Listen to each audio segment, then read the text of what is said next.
Welcome back to the Ed Show. Now get a hold of this one. Tim Geithner took the American taxpayer for a ride before he even started as Treasury Secretary in the Obama administration.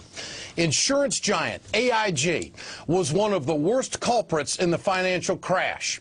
Bloomberg reports today that when Geithner was running the New York Fed, the regulator told AIG not to disclose how it was unloading its toxic assets. New York Fed pushed big banks to buy some of those assets with the promise they would be repaid in full with AIG bailout money. For more, let me bring in Roy Sekoff, founding editor of the Huffington Post. They had it headlined on their website today. How can he survive this? It was on this program several weeks ago that Congressman DeFazio from Oregon suggested that Tim Geithner should be relieved of his duties as Treasury Secretary. I'll tell you what, Roy, if this isn't a classic where there's smoke, there's fire, I don't know what is.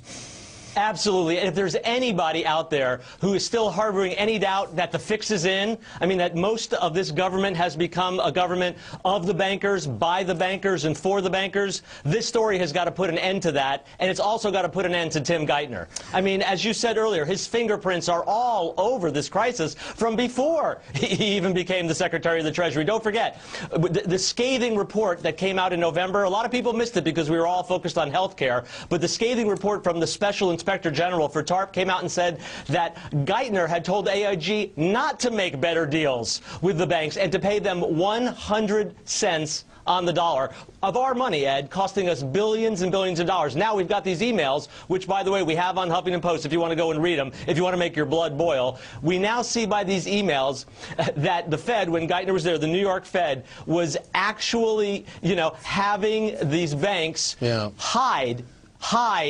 having AIG hide the information from us, the American people. Think about that, Ed. Well, a government, an administration that came in promising transparency, one of the key figures there did everything in his power to keep these shady deals in the dark and away from the eyes of the American people, our money. Well, it pains me to ask the question tonight. What did the president know, and when did he know it? Did he know about Geithner's activities when he was the head of the Fed in New York? Was he briefed on it? Did he think that this was going to just go under the table?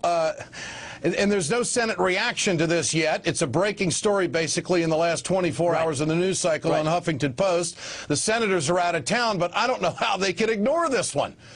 What do you think? Do you think President Obama, I mean, that is the question. Did he know that this took place before he was in there as Treasury Secretary? And look, the timing of this is very tricky. Don't forget that, Geithner was nominated, was in November.